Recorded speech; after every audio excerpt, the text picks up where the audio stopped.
Well, you know, one of the things that I have made a mistake about in the past that I just realized in the last couple of weeks was that, you know, people often accuse me and they say, well, most of the people that listen to you are men.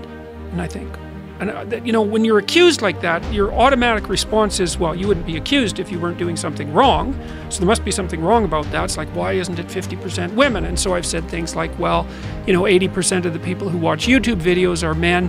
And so the fact that 80% of the people who watch my videos are men isn't that surprising given that base rate. But then about 3 weeks ago, I started thinking, well, what the hell am I doing? It's like, what, is there something wrong with talking to men? Is that actually a problem? It's like I mean, I didn't set out to do that specifically, but if that's the way it's working out, and there is a majority of men coming to my shows, say, then why is that all of a sudden supposed to be a bad thing? I'm asking men to, you know, to be more honest, and especially in their speech and their thinking, and to be more responsible for themselves and for their family and for their community, and to grow up and to shoulder their burden and to live a responsible and meaningful life, and putting those two things together conceptually. And it's like, and then there's an accusation about that as if there's something wrong. And I thought, well, why am I even playing into this? It's like, fine, I'm talking to men, I'm encouraging them, and I am absolutely thrilled. Like every time someone comes up to me, and that's happening, I maybe 100 times a week or something like that, and tells me one of these stories about how they put their life together, it's like, I'm absolutely thrilled about that. And so I don't see, it's just a sign of how pathological our times have become, in some sense, that there would have been any guilt about that to begin with. Because how is that not a good thing, man? Right, well, and that's the funny thing. Well, that's it, and that's part of that narrative that, well, if there's winners, there has to be losers, and the reason that there are losers is because there's winners.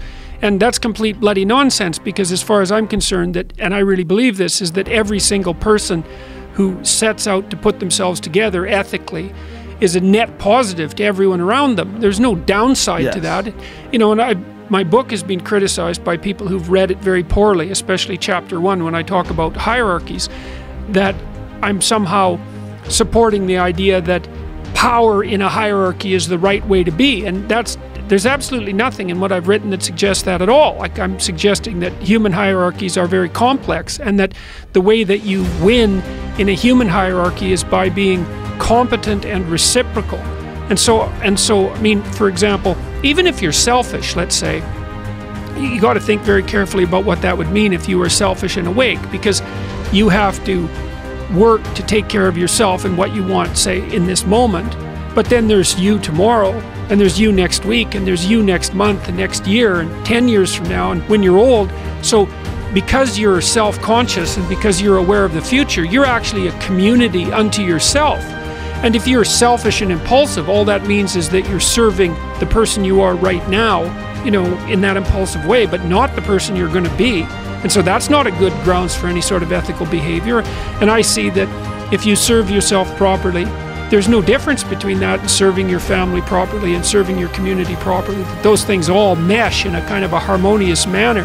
And one of the things that's really been effective in the lecture tour is a discussion about that idea and its relationship between that and meaning and responsibility. Because one of the things that strikes the audience as silent constantly, because I'm always listening to them to see, you know, when the attention is maximally focused, is whenever I point out to people that the antidote to the meaninglessness of their life and the suffering and the malevolence that they might be displaying because they're resentful and bitter about how things have turned out, the antidote to that is to take on more responsibility for themselves and for other people, and that's aspirational, which is kind of cool. You know, the conservative types, the duty types, and I'm not complaining about them, you know, they're always basically saying, well, this is how you should act, because in some sense that's your duty, right? That's how a good citizen would act. And that's a reasonable argument, but the case that I've been making is more that, well, there is value distinctions between things. Some things are worth doing and some things aren't, and you can kind of discover what that is for yourself, and then you should aim at the things that are most worth doing.